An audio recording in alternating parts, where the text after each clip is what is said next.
Chennai Tamil official நேயர்களுக்கு வணக்கம்.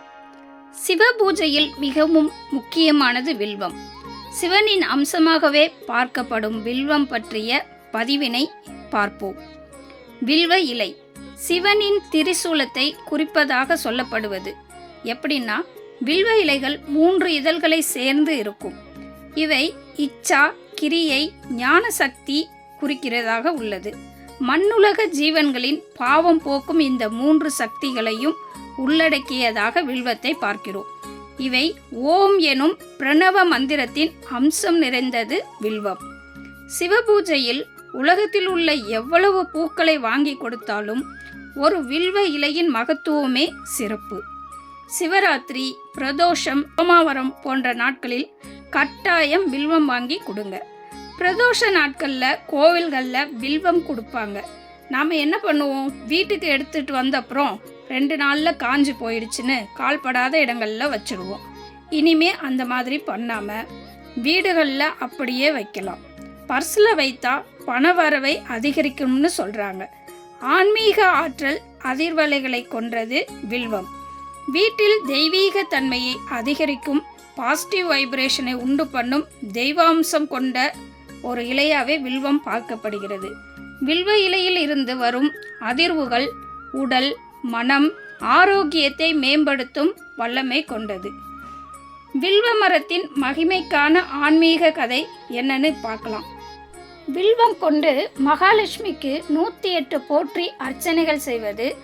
வீட்டில் மகாலட்சுமி வாசம் செய்வாங்க. வில்வம் காய்ந்த நிலையில் இருந்தால் கூட அர்ச்சனைக்கு பயன்படுத்தலாம். அவ்வளவு விசேஷமானது.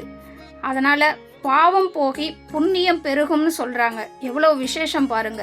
பொதுவாகவே வில்வம், மகாவில்வம், கற்பூர வில்வம், கொடி வில்வம்னு பல வகைகள் உண்டு. அனைவருக்குமே எளிதில் கிடைக்கக்கூடிய வில்வம் எதுன்னு பார்த்தீங்கன்னா 3 இதழ்களை கொண்ட வில்வத்தை தான் பூஜைக்கு பயன்படுத்துகிறோம். அதுவும் சிறப்பு வாய்ந்தது தான். ஆனால் அதை விட 5 இதழ்கள் 7 இதழ்கள் கொண்ட வில்வத்தை பயன்படுத்தினா மிக மிக சிறப்புன்னு சொல்கிறாங்க. இந்த வகை வில்வம் எளிதில் கிடைக்கிறது இல்லை.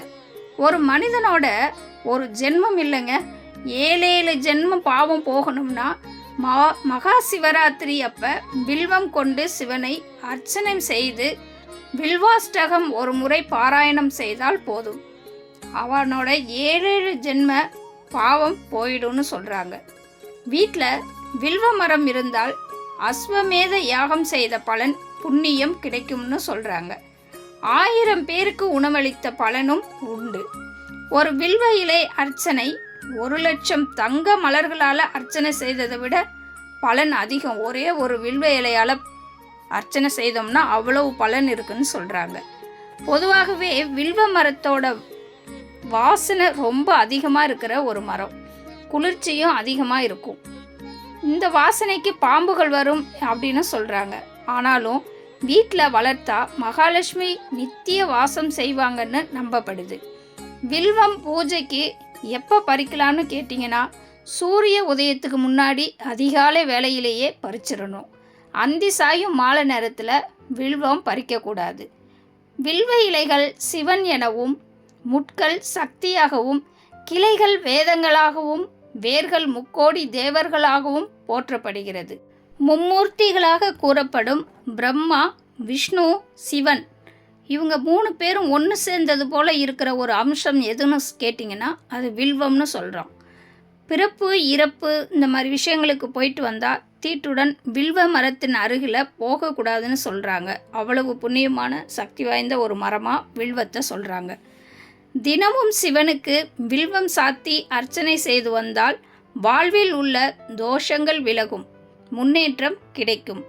லக்ஷ்மி தேவியின் பரிபூர்ண அருளும் கிடைக்கணும்னா வெள்ளிக்கிழமை ஈவினிங்கில் வில்வத்தால் 108 தடவை மகாலட்சுமிக்கு அர்ச்சனை செய்யலாம். குங்கும அர்ச்சனை போல் 108 தடவை வில்வ அர்ச்சனையும் சிறந்த பலனை தரும் அப்படிங்கிறது நம்பப்படுற ஒரு உண்மை. வில்வ இலைகளால் சிவன் பார்வதியையும் நந்தி தேவரையும் வில்வத்தால் அர்ச்சனை செய்து வந்தால் வாழ்வின் சகல சக்தியும் கிடைக்கும். வில்வ இலைகளால் சிவனை பூஜித்து சிவனருள் பெறுக. திருச்சிற்றம்பலம்.